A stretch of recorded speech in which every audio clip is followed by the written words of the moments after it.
On ira où tu voudras, quand tu voudras. Allez, viens, suis-moi. Tu verras, il fait bon sous ce toit.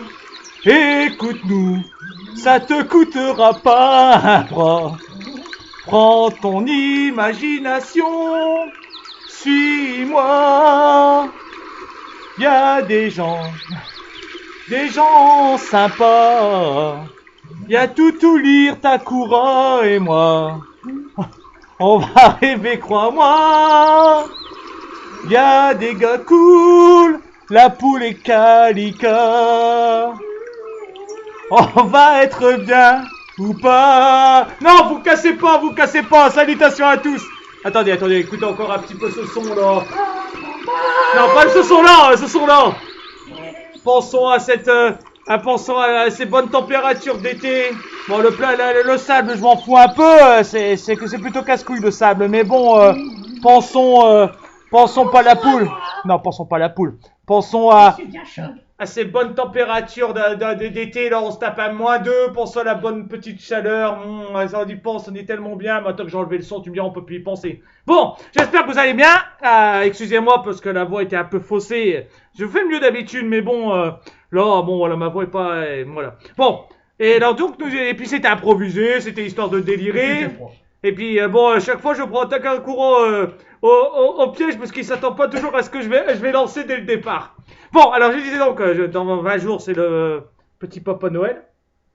Bah, Donc, on n'a pas prévu qu'il n'existait pas. je viens dans 20 jours, quoi. Ah, De toute façon. il y a peut-être des enfants qui écoutent. Non, mais on a mis la vidéo seulement autorisée aux adultes.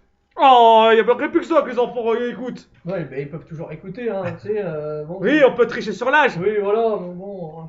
Donc, bon, bah, donc, Bah voilà, Noël n'existe pas, il n'y a pas de Noël, c'est tout, vous pouvez retourner. Non, mais ça va être la fin du monde. Puis en plus, l'homme en rouge, ça peut être très bien être un communiste, hein. Bah ça. Non, oh, puis un peu de chez nous, Noël. Non, qu'est-ce que tu racontes? On n'est plus communiste depuis 90. Oh, ça c'est ce qu'on dit. Oh, c'est sûr. Oh. Reste complotiste, moi. Bon, allez, aujourd'hui, on est là pour la partie 2 du complexe de Pinocchio. Complexe de Pinocchio, bah, toujours est pareil, je dirais, on verrait ça par rapport à la suite. Donc, bon, bah, comme d'habitude, je répéterai les mêmes choses habituelles à la fin, hein, pas besoin de les dire maintenant. Voilà, installez-vous confortablement. La première partie, ça parlait d'une petite fille, qu'elle aime pas ça. Ça parlait de chasseurs. Ça parlait de choses compliquées et de... Voilà, on peut pas trop en dire parce que ça va arriver tout doucement, mais si vous avez écouté la première partie, vous devez vous poser des questions sur certains personnages. Et puis sur d'autres, et puis il y a des événements curieux comme la première partie où on voit une petite fille jouer avec un chien, puis un méchant monsieur qui prend la petite fille dans la voiture, et des hurlements dans une forêt, et un géant. Non, lui on le voit toujours, on est habitué à le voir. Bon allez, partie 2. Donc c'est la suite, installez-vous, prenez votre chocolat chaud ou votre verre de sang chaud, c'est comme vous préférez. Un bon lait de poule, d'ailleurs rien de tel, une poule compressée dans un verre. Bon allez, on est parti. Parti tout du complexe de Pinocchio. Allez hop, c'est parti. 5, 4, 3, 2, 1. La Jeep sortit d'un sentier boisé à vive allure. Les clochers sonnaient le coup du carillon de midi, mais les deux hommes étaient loin de faire leur prière. Là, elle en a sous le capot, hein, gueula Merlin. Tu m'étonnes, répondit Kurt, en se prenant la tête contre le plafond. Il se frotta le front vigoureusement. On se paye un dernier carton et entre bercaille, continua de hurler le conducteur. Le véhicule s'arrêta net d'un coup. Kurt se mangea le tableau de bord. Il se tint le nez tout en continuant de se frictionner le crâne. Pardon. Et dis, ça te dérange pas si on rentre à pied sur le retour? L'autre le regardait puis éclata de rire. Ça tombe bien. Tu rigoles? Tu veux qu'on rentre sur nos pompes en nous charriant toute cette bidache? Il toucha la bosse naissante sur la tête du blessé. Bah, c'est le métier qui rentre. Il sortit de l'habitacle en chantant de nouveau des zygomatiques. L'homme prit son fusil, ou plutôt son arme d'assaut, puis frappa à la vitre du véhicule. « Alors, tu te magnes? On va pas avoir le droit de chasser toute la journée !» Kurt décidant enfin de le rejoindre. Et quoi? On n'a pas le droit de chasser toute la journée? Et qu'est-ce que tu me racontes là? L'autre chargea son arme et vérifia celle de son collègue. Ah, je dis ça comme ça. On sait jamais, il peut se mettre à pisser du ciel. Va savoir. Il écrasa le cigare qu'il tenait au bec et, n'ayant d'autre endroit où le jeter, il le mit dans sa poche. Allez, on y va? Let's go! Enchaîna Kurt. Ils avancèrent vers la forêt.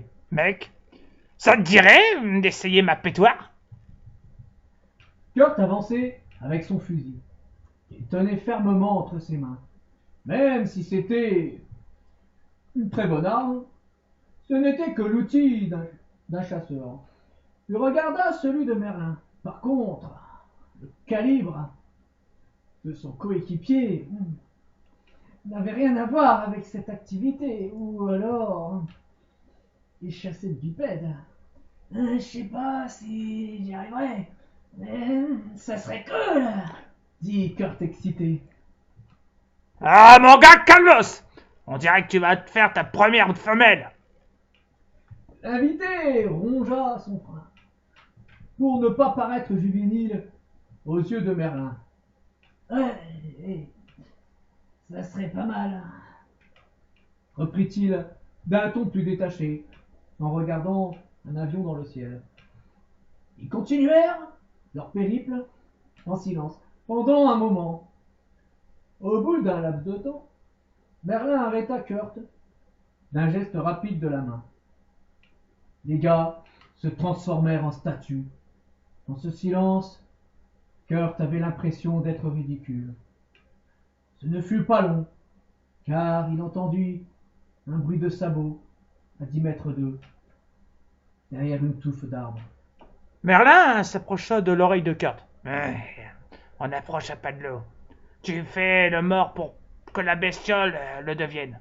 Tu respires plus, ok? Le nouveau confirma de la tête. Si pour Merlin ça paraissait simple d'avancer à la G.I. Joe, pour Kurt ce fut une impression de marcher sur des œufs. À ce moment, il se demandait s'il n'aurait pas été mieux dans ce plumard à faire gémir Cécilia. Il vit enfin l'animal. C'était un cerf majestueux qui braillait. Il a la gueule. C'est le moment des amours, c'est pour ça ce chant, chuchota Merlin dans le trou auditif de Kurt. Celui-ci appuya sur l'épaule de Kurt pour le mettre à plat ventre. Le magnifique animal continuait sa sérénade en levant la tête. Il ne devait pas s'attendre à ce qu'un autre que Cupidon vienne lui rendre visite. Belle bête, hein? Murmura le chasseur. Bon, on n'est pas des putains de photographes pour les magazines de tapettes d'écolo, enchaîna-t-il. Il tendit son fusil à Kurt. Son poids le surprit. Il le mit en position de tir. Bon, c'est fastoche, parla doucement Merlin. Tu inspires en visant dans la lunette. Quand tu es sûr que la viande est dans la ligne de mire, tu inspires encore et pan. Fais gaffe au recul.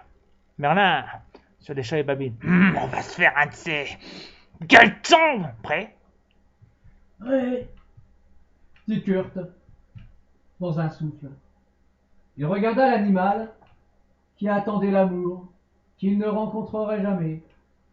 C'était con, mais il se demandait si le roi de cette forêt avait des rejetons pour lui succéder. Hé mec, t'attends quoi?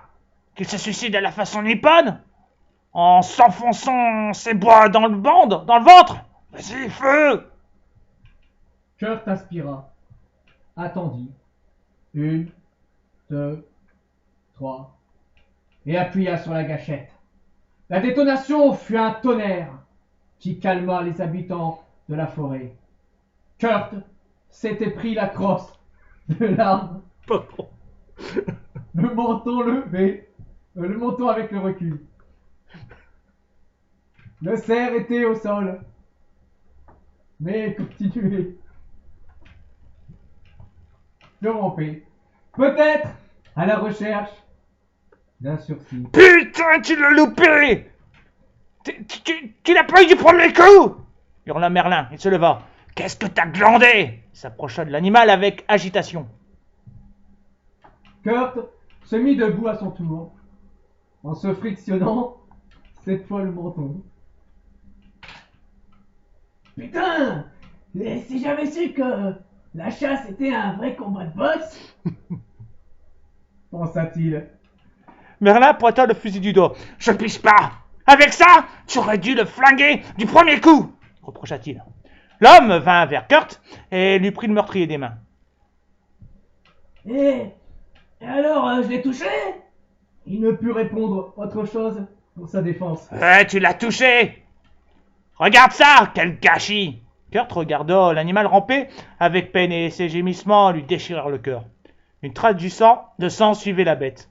Son liquide vital quittait le cerf et cette hémoglobine faisait un chemin de mort. Bon, disons que c'était ton dépucelage. Mais maintenant, il va falloir ramasser les pots cassés. Merlin sortit de son sac une machette. Tu vas faire quoi avec ça? Putain, je vais sculpter dans un arbre, ouais, je vais faire un putain de Pinocchio, à ton avis? Il toisa la créature en souriant, puis il tendit la lame à Kurt. Et puis, ce n'est pas moi qui vais faire quoi que ce soit.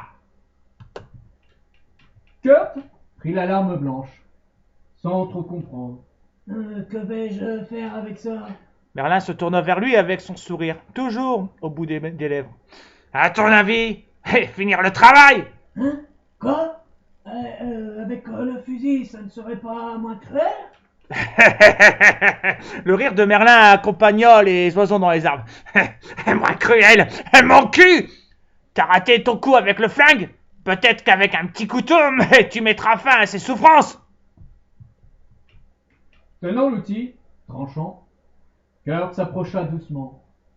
Arrivé assez proche de l'animal, celui-ci tourna la tête et un regard implorant le fusilla à son tour. Merde, et pourquoi tu me fais des yeux comme ça? Pensa-t-il, à croire que le cerf le suppliait. Désolé, je te jure que je ne voulais pas en arriver là. Il leva l'arme de la mort. Vas-y! Elle encouragea Merlin. La bête aboie, essaya de se lever, quand la machette tomba. Kurt poussa un cri de désespoir. La lame toucha un flanc. L'animal poussa un hurlement de douleur. Jubila Merlin. Le couperet s'éleva de nouveau vers les cieux, puis se rabattit, suivi d'un nouveau cri de Kurt. La lame coupa une patte nette. Le condamné renifla où jadis vivait le membre. De l'endroit où il se trouvait, Kurt aurait presque juré que le roi des bois pleurait. Quand il regarda ses yeux, il vit une larme couler. Oui, continue, s'extasia Merlin. Ces mots sonnaient comme un orgasme. La bête tenta de nouveau d'avancer. Mais merde, tu vas crever! Gémit le cerveau de Kurt. Le tranchant s'éleva et tomba. C'est ça! Hurla Merlin. Du sang gicla sur la verdure. Sur Merlin qui se frotta le visage avec délectation. Puis Kurt. Le cerf respirait toujours. Un cri strident jaillit des cordes vocales du bourreau. Cette vocalise était devenue un mélange de haine et de joie. Il détenait l'arme. Il avait le pouvoir de vie et de mort. La machette s'abattit. Encore! Applaudissait le spectateur. Le tranchant voyagea plusieurs fois. Les muscles de la bestiole étaient devenus en hachis. Mais les coups continuaient. Crève! Mais tu vas crever! Chantait Kurt à chaque fois que l'outil rentrait dans la victime. La machette entra dans le cœur, puis il l'arracha d'un coup. Les os se brisaient sous les impacts du rouge. Kurt ne voyait plus que cette couleur. La lame trancha un bois, puis elle pénétra dans le crâne du cerf. Kurt tira sur le manche. L'arme resta coincée. L'homme lâcha l'arme et tomba à genoux près de son crime. Essoufflé, il essuya la sueur qui coulait sur son front. En apercevant le sang sur sa main, il vomit. Ah, qu'est-ce que j'ai fait? Dit-il entre deux spasmes d'estomac. Hé, tu l'as dit, mec. Merlin alluma un cigare. On est au sommet des êtres supérieurs. Kurt observa son acte. Ah, je suis un salaud. Pourquoi?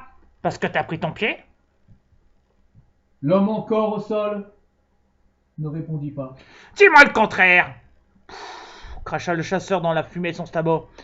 Ton silence répond pour toi. C'est comme ça. C'est la loi du plus fort. L'homme profite de cette puissance pour faire souffrir. Cet animal ne m'avait rien fait, dit enfin Kurt, en s'essuyant les mains dans l'herbe. C'est sûr que le cerf ne t'avait rien fait pour mériter un tel traitement. Il aspira une nouvelle latte de son tube. Mais imagine que cette haine soit déchaînée sur un gus qui le méritait. Kurt posa des yeux interrogateurs sur lui. Qu'est-ce que que veux-tu dire? Je sais pas, moi. Tiens, que ferais-tu à un mec qui fait du mal à un de tes proches? Kurt prit le temps de la réflexion. Je crois que... Tu ferais la même chose à ce gars avec cette même machette. Kurt regarda ce massacre. Je ne sais si... Que dalle, je le sais, toi tu le sais, tu ne veux pas encore l'accepter. Je te ferai une proposition quand tu seras prêt. Quelle proposition? Demanda Kurt inquiet. Merlin jeta son baron fumé. Puis, curieusement, il le ramassa et mit le mégot dans la poche avant de sa veste. Une autre partie de chasse, mais celle-là sera plus particulière. Mais encore? Insista Kurt. Je te dirai ça au moment venu. Pour l'instant, on va nettoyer cette boucherie et ensuite on va rentrer. T'as bien mérité un Jack Daniels. L'homme resta encore un instant à genoux, regardant ce crime non justifié. Il fit une prière pour l'âme de la créature. Il se leva enfin. Pour ton baptême du feu, t'as fait plus que des étincelles, mec, le félicita Merlin. Il nettoya les dégâts au brin d'herbe près. On aurait pu croire que ce fut deux hommes qui vérifiaient de ne laisser aucune preuve pour que leur crime restât parfait. Kurt regardait avec fascination la collection d'armes disposées sur le mur. Et une vraie pub pour la chasse, pensa-t-il, en manipulant précautionneusement un verre en cristal rempli d'un quart de cognac. Il avait peu parlé sur le retour. Par contre, Merlin en avait dit beaucoup en comptant ses exploits de tireur. Le passager l'avait écouté distraitement, en hochant la tête de temps en temps, histoire de participer à la discussion. Mais Kurt ne pensait qu'à son premier jour de prédateur. Ses maladresses, ses coups de canon manqués, puis à ce cerf. D'abord de l'appréhension en le visant, ensuite la détonation, et encore une fois un tir loupé, puis la mise à mort de la bête, qui fut plus une boucherie. Putain, tout ce sang, songea-t-il, en tâtant ses vêtements teints de rouge. Il savait aussi qu'il avait changé de couleur de peau. Il se sentait raide de tout ce liquide vital desséché. Pourquoi une machette alors qu'une balle aurait été plus expéditif? Il avait été dégoûté par le premier coup, mais curieusement, il avait pris plaisir à cette torture. Pour la première fois de sa vie, il s'était senti puissant et maître de tout ce qui l'entourait. Puis la culpabilité était revenue, bien après le coup fatidique. Dans l'habitacle du véhicule, son âme était passée du coq à l'âne pendant tout le trajet. Qu'est-ce que t'en dis de mes petits joujoux? Envoya Marlin en le réveillant de lui-même. Il se frottait la tête vigoureusement avec une serviette et portait un peignoir de soie. Il avait fallu 10 minutes à son compagnon pour se décrasser et 3/4 d'heure n'avaient pas suffi à Kurt pour se nettoyer. Même s'il était blanchi par l'eau, il se sentait toujours aussi souillé. Merlin jeta sur un fauteuil le morceau d'éponge et se servit un whisky jusqu'à la limite que le verre pouvait le permettre. Alors? Insista-t-il après avoir bu son verre d'un trait. Il s'en resservit un autre aussitôt. Je sais que dire. C'est impressionnant. Merlin avala une lampée de son breuvage. Tu m'étonnes. Il s'essuya la bouche du revers de la pogne. Kurt remarqua une arbalète qui devait au moins avoir des lustres. Tu les utilises toutes? Merlin prit le temps d'allumer un cigare. Pour ce qui est de la chasse traditionnelle, ouais. Kurt posa ses yeux sur lui. Que veux-tu dire par chasse traditionnelle? Oh, t'inquiète, je t'expliquerai tout pendant le repas. Tu tapes le gueuleton avec nous. Kurt remarqua soudain une bibliothèque. Oh la vache! T'as lu tout ça? Merlin s'étrangla dans son breuvage. T'as vu ma tronche? Non! Ça, c'est un calica. L'invité sortit un livre des rayons. Platon? Lut-il haut. Il l'ouvrit. C'est en quoi je pige rien? Oh, je crois que c'est une version en grec. Oh, peu de temps après la mort du Gus qui a pondu ça, répondit Merlin indifférent. Alors, tu bouffes avec nous? Le lecteur posa le bouquin pour en reprendre un autre. Sur la couverture, il vit une entité, mais ne comprit rien au titre. Il le feuilleta. Et ça, c'est quoi comme charabia? C'est du sumérien, dit une voix mélodieuse derrière le dos de Merlin. Celui-ci se tourna. Ah, c'est toi, chérie. Tu es là depuis quand? Depuis assez longtemps pour renifler l'odeur du sang que vous avez versé dans ma forêt. Elle passa sans le regarder. Kurt contemplait certaines illustrations, bien qu'elles soient terrifiantes. Le dessinateur avait réussi à leur donner une beauté. De quel pays est-ce? Je ne connais pas cette langue.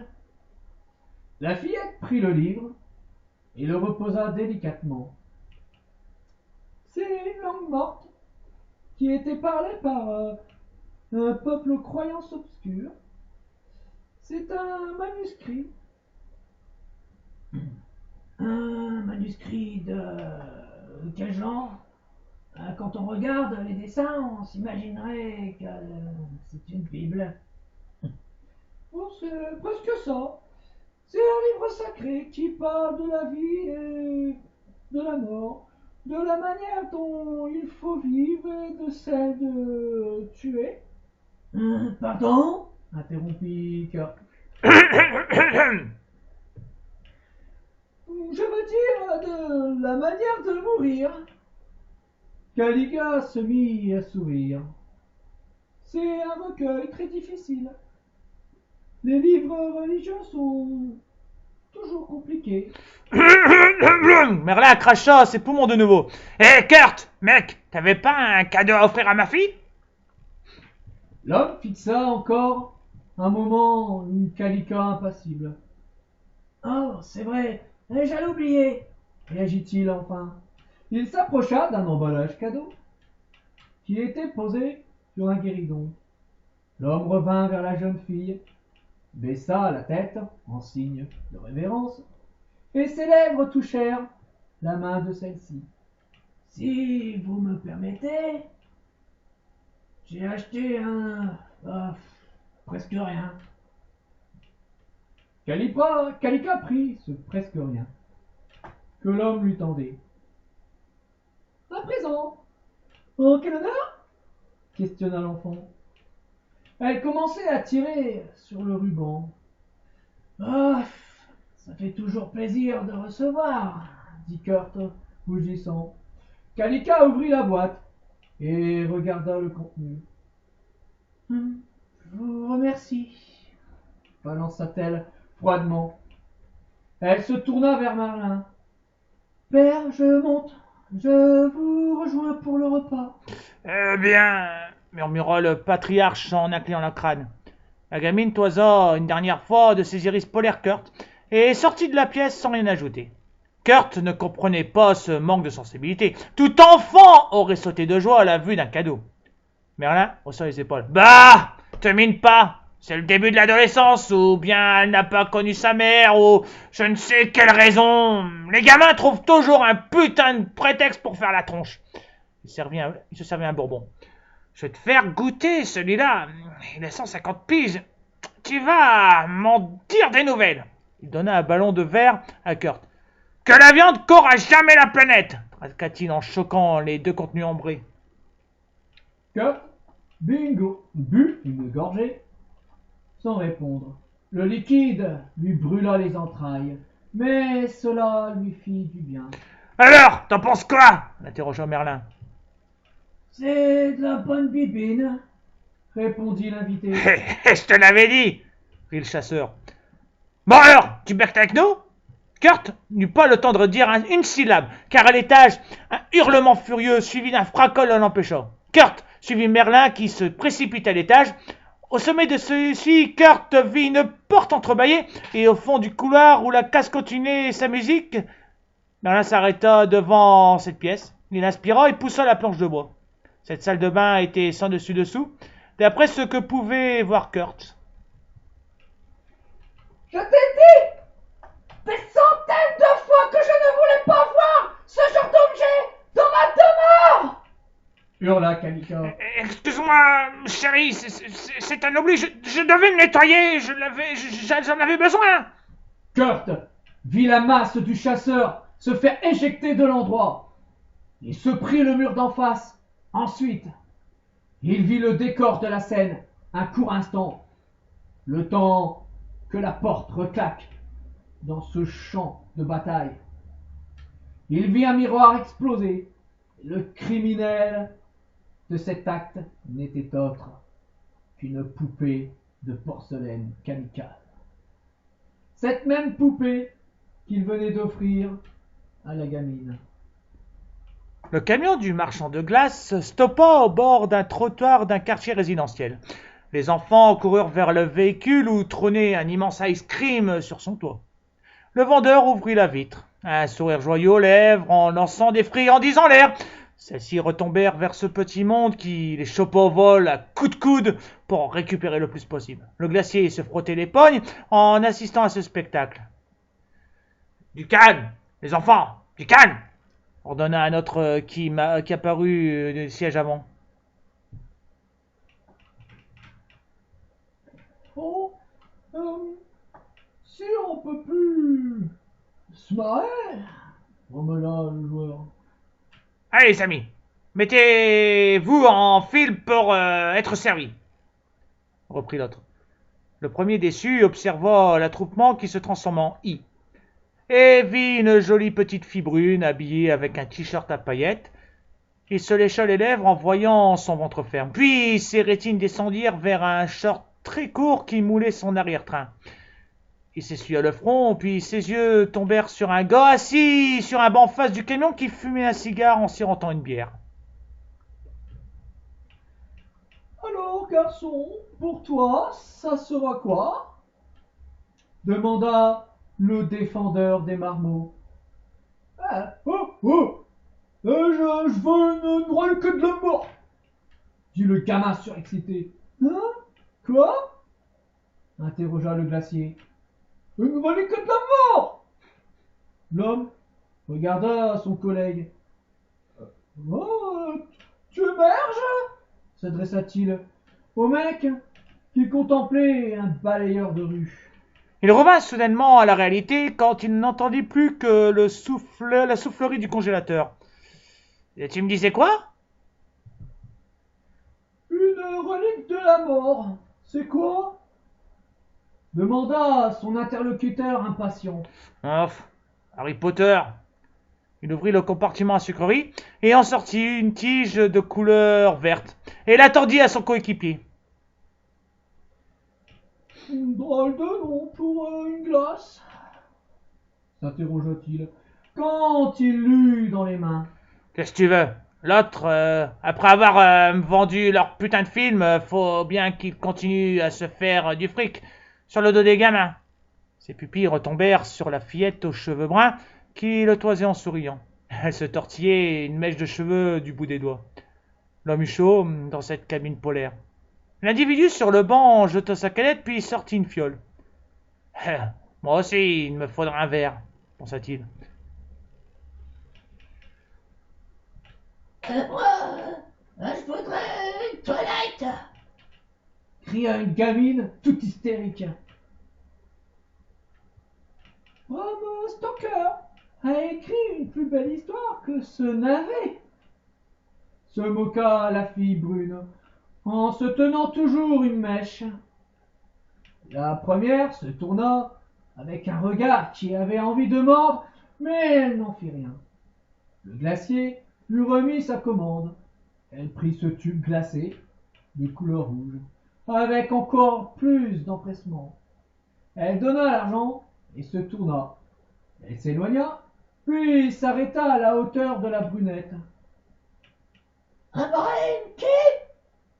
Et je vois même pas qui c'est comme un vampire dans le film. Sans attendre de réponse, elle partit. La demoiselle caressa les brillants sur son maillot, puis elle haussa les épaules. Les mioches défilèrent, chacun leur tour. Ils voulaient tous un cône à sucre, plus bizarre les uns que les autres. Puis ce fut le tour de la fille brune. Celui qui avait lancé les bonbons sentit qu'il était en feu quand il huma son parfum. Il se changea les idées en contemplant la rue. L'humain qui balayait avait remis son instrument dans son véhicule et s'approchait d'eux, sans doute avait-il une petite soif. Le gars sur le banc s'alluma un nouveau fumigène. Je voudrais mais insistant, demanda la fille, en dévorant du regard les glaciers. Tu as raison! Effet perso! Dit le balayeur derrière elle. Vous demande pardon? Interrogea la gamine sexy en se tournant à peine vers cet inconnu. Oh, moi, je crève de soif. Alors, tu veux quoi, petite? On n'a pas que ça à faire. Parla le vendeur, qui avait défendu les enfants. L'ouvrier regarda le ventre de la petite femme, la langue pendante. Tu sais, je connais un endroit où ils font des glaces tellement grandes qu'elles te dépasseraient presque. Alors, insista le glacier. Son collègue se mit un micro sur le front. Et où se trouve ce paradis polaire? Questionna la fille. Pourquoi ça te dirait de venir rompre la glace avec un ami? Sourit l'ouvrier. Le glacier regarda sa montre. Son collègue se frotta le front là où la sucrerie froide avait fondu. Ami, je ne connais même pas votre nom. Yann! Yann Poule! Il tendit la main. Elle l'ignora. Ça te dit? Kalika, je me nomme Kalika. Oh, ça te dit, Kalika? Elle regarda regarda les deux glaciers. Oui, ça me tente. L'ambiance ici est trop glaciale. L'adolescente prit la main du balayeur et se dirigea vers le camion de celui-ci. L'ambiance. Non, c'est toi. L'ambiance. Pardon. L'ambiance est glaciale. Mon cul, oui. Il ne manque pas d'air, celui-là. Grita le jeteur de bonbons en balançant une relique de la mort sur le véhicule qui passait en emportant des clients perdus. En parlant d'air, reprit l'autre en riant. Ils nous en ont mis un devant. Son ami le regarda en grognant, puis il le suivit dans la même attitude. Oh, mon pote, tu me feras toujours marrer. Les deux hommes passèrent à l'avant du frigo sur roue. L'ours, renfrogné, mit le contact en regardant une dernière fois celui assis sur le banc, qui léchait le goulot de sa fiole. T'as gagné. J'aurais parié sur lui.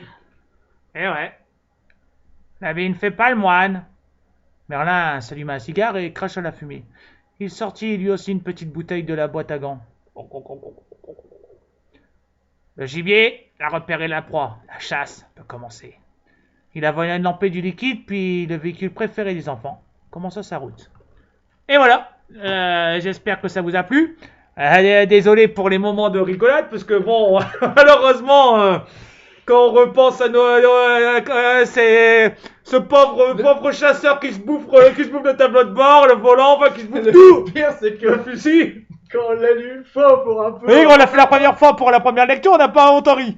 Mais là, malheureusement, C'est comme si on était avec vous, donc du coup. bon bah voilà, désolé, c'était voilà. Bon, on peut pas s'en empêcher, mais bon, c'était voilà.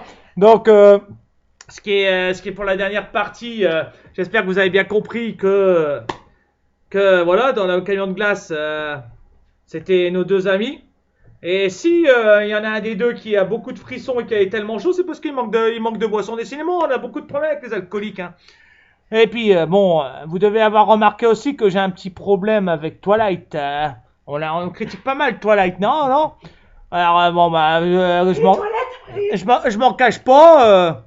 Je suis pas un fan de Twilight, puisque pour moi, l'écrivain Stéphanie Meyer a fait un gros problème dans son ouvrage. Bon, peut-être qu'elle écrit bien, ça je dis pas. Ah oui, mais on remet pas le style d'écriture, ouais. on remet surtout le fond.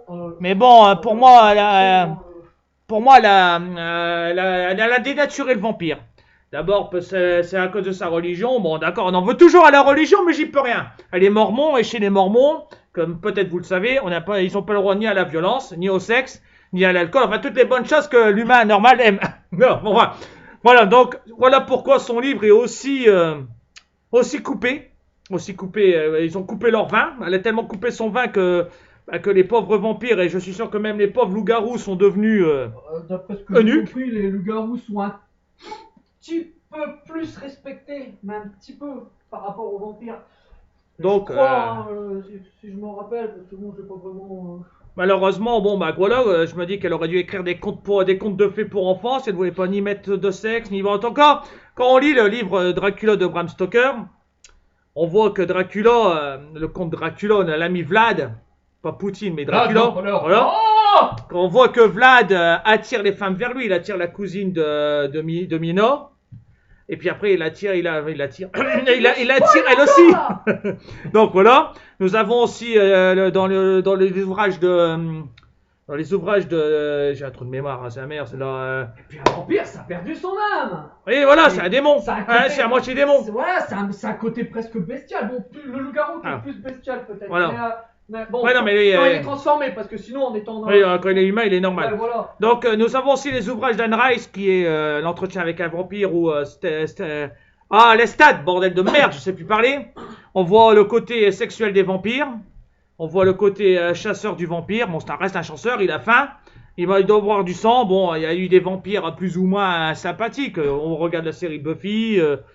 Mais bon, quoi qu'il en soit, nous avons aussi un livre qu'on aime bien ici, c'est La Vampire, qui a été écrit par Christopher Pike.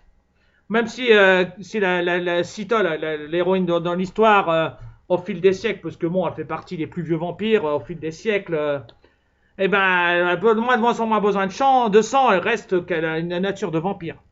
Et donc son maître, enfin celui qui l'a engendré, Yaksha, lui il reste un chasseur, même si ils sont un peu à la fin. Bon, je vais pas raconter l'histoire. Si un jour vous voulez lire cette saga, lisez-la, ça s'appelle La Vampire, écrit par Christopher Pike. Mais bon, voilà, les petits problèmes que j'ai avec Twilight. Oui, voilà, après le vampire, bon, après il pourrait peut-être aimer, mais bon, l'amour serait plus difficile, on va dire, pour lui. C'est pas une amourette de collégien pour un vampire. Un vampire, mais en imaginant qu'il peut aimer, il va avoir plus ce côté animal, pas animal, enfin si, après, bon, ça reste, il va... Même s'il venait à vraiment aimer une personne, en imaginant que bon, il peut le faire, parce que bon, même s'il a plus son âme, bon, ça va être il a plus ce côté, mais en imaginant qu'il peut quand même le faire, je me dis qu'il va y avoir tous les inconvénients qui vont qui sont à côté, l'obsession, De toute manière, si le vampire n'a pas de sang, voilà, le manque de sang, il pourrait sans le vouloir, le fait d'être attiré, d'être collé à la personne et de sentir l'odeur de son sang, l'odeur d'être quand il est en manque. Bon, quand il est pas en manque, peut-être que bon, je sais pas, je suis pas dans la peau d'un vampire, donc je sais pas ce que ça fait quand il est pas en manque. Pas moi que c'est un gourmand. non, mais toi, t'étais pas dans la peau d'un vampire, t'es dans la peau d'un dormeur. Bon, voyez, voilà, donc... Donc, bon, bah, maintenant, si vous aimez Twilight, chacun ses préférences. En tout cas, pour moi, le vampire a été dénaturé par Stéphanie Meyer. J'ai encore failli oublier son nom. Bon, d'ailleurs, elle a écrit un livre d'extraterrestre peu après, et puis le livre d'extraterrestre, il a disparu, elle se l'est fait piquer. Mais enfin, elle a pas remarché depuis. Bon, maintenant, on peut m'insulter, on peut me critiquer, je m'en fous. Vous allez lire toutes les histoires de vampires dans le passé, vous verrez ce qu'est le vampire, sa nature. Bah, bon, voilà quoi, on va pas faire d'un loup-garou un petit toutou qui va chercher la baballe, on va pas faire d'un démon qui est comme Pazuzu, le démon qui va dans le corps de Regan McNeil dans l'Exorciste. On va pas en faire un gentil petit démon, ça reste un démon. Bon, voilà.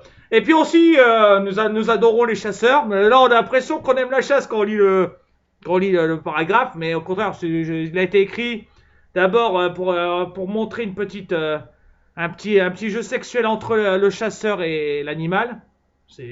Mais bon, reste qu'on les a bien, ils ont bien été, les personnages ont bien été grossis pour bien montrer que bon, la chasse c'est pas beau. À part la chasse qui va suivre, mais ça vous le verrez si vous avez commencé à le comprendre, si vous avez commencé à comprendre c'était quoi ce genre de chasse, vous allez peut-être apprécier cette chasse. Bon, voilà, j'en dis pas plus, mais peut-être qu'on vous direz que c'est exagéré d'aller aussi loin, mais bon. Pas la rigueur, bon, ils chassent, mais ils mangent leur viande au moins.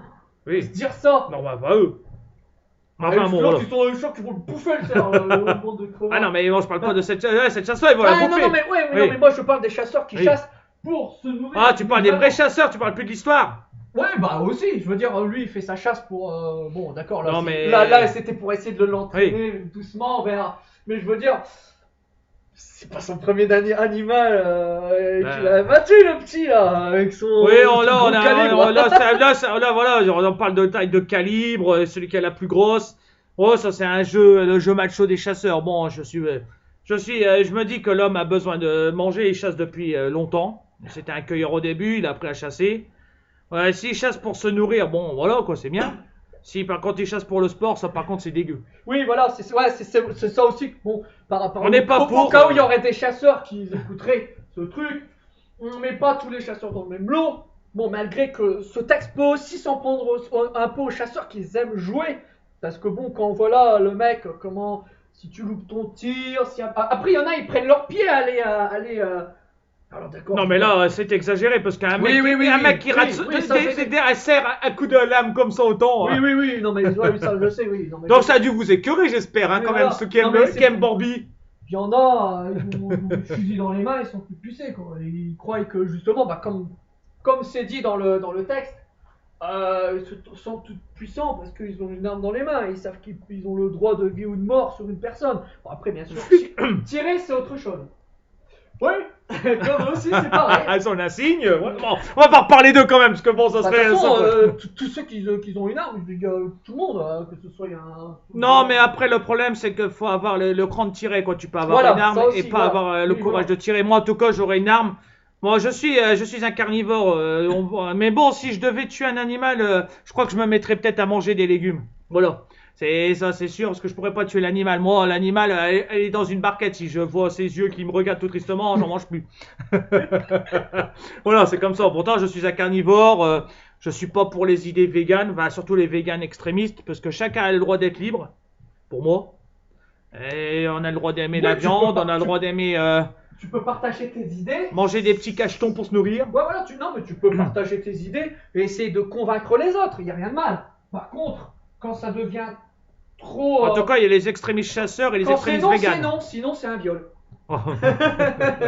Vraiment, tout de suite là, hein, Voilà, hein. bah, mais je suis désolé. Quand c'est non, c'est non. Et si tu farces, c'est un viol. Que ce soit, Ouais, donc que ce soit on viole psychologique. l'animal, on le mange. Voilà, que ce soit psychologique ou que ce soit physique. Bon, ben voilà, j'espère que ça vous a plu. Si vous avez aimé, ce serait bien un jour commentaire. Et n'oubliez pas les pouces levés si vous avez aimé. Pas de focus que c'est pourri, pas de pouce en bas parce que bah, tout lire va pleurer. Un jour peut-être commentaire, sinon comme je dis, bah, ça restera à la postérité. Et puis peut-être que dans 200 ans, si Internet continue, c'est pas la fin du monde. Si reflet brisé nous pète pas dessus, eh ben peut-être qu'un jour quelqu'un découvrira les textes et se marrera en nous écoutant. En tout cas, les contes en tout cas sont faits dans l'humour. Moi, je fais les rimes un peu plus sérieusement pour comprendre le sens des mots. Bon, j'espère que vous comprenez quand même les contes, même si on les fait avec des voix qui est un peu particulières pour donner de vie aux personnages. J'espère que vous comprenez le sens du texte. Sinon, bah, vous pouvez me laisser un commentaire et me demander où vous pouvez trouver les versions écrites. Et je vous enverrai vers les versions écrites pour que vous puissiez vraiment mieux comprendre le texte. Voilà. Donc, on se retrouve bientôt pour la 3e partie qui commence à devenir intéressante. Et si pour ceux qui commencent à comprendre le sens, en tout cas, moi je la comprends, peut-être. Voilà. Alors, voilà. Donc, pour la 3e partie, on peut pas trop en dire parce que c'est une histoire à intrigue. Donc, si on en dit trop, d'habitude on débat, mais quand on sera arrivé à la fin de l'histoire, on pourra débattre. Là, pour l'instant, on peut pas trop débattre sur ça, à part sur les chasseurs et sur Twilight. Désolé encore pour Twilight. Hein. Voilà. Les chasseurs de Twilight, si vous voulez. Ouais, les chasseurs de toilettes. Vraiment. Et voilà. Bon, voilà. Allez, on va se quitter. On se retrouve dans quelques temps pour la suite, la 3e partie. Donc, j'espère toujours, comme d'habitude, je dis toujours que si le texte est trop choquant pour vous, bah, vous coupez. J'aurais dû le dire au début d'ailleurs, mince, j'ai oublié. Bon, c'est pas grave. Vous avez écouté, tant pis, vous pleurez sur Bambi, c'est pas grave. Nous, on va le manger, c'est pas grave. On laisse aucun reste, nous. Voilà. Même les os. Voilà, on mangera même les os, même les corps. Voilà. Alors, t'as quelque chose à ajouter, Takakura, on va aller courir. Oh, il fait Ouais, quoi comme pour toujours aller courir? celui-là. Non, il fait que moins 2, c'est bon, tu peux courir. Ouais, mais je Il fais faut aller tout le chercher des petits gâteaux, temps. la pâtisserie, hein. Oh, ça, je suis chaud. Bon, allez, gens. Allez, à la prochaine, les amis. J'espère que vous avez passé une bonne journée. Achetez bien vos petits cadeaux. Si vous voulez nous envoyer quelques petites victuailles, eh ben, vous le dites voilà. Enfin, vous dites ça pour délirer. Mais si un jour une petite gonzesse, Faites des dons. une petite gonzesse, enfin une jeune fille, je veux dire, une demoiselle, veut faire une voix féminine, ça nous intéresserait. Bon, bien sûr, si elle habite trop loin, ça va être difficile parce qu'on a du matos tout pourri. Mais bon, si elle habite proche et qu'elle veut faire une voix féminine, au moins ça changera parce que Takakura se tape toujours les voix féminines. Moi, j'ai la voix un peu trop cassée, un peu trop de fumigène, moi, pour faire des voix féminines. Mais bon, Ma voix féminine est tellement féminine que. voilà.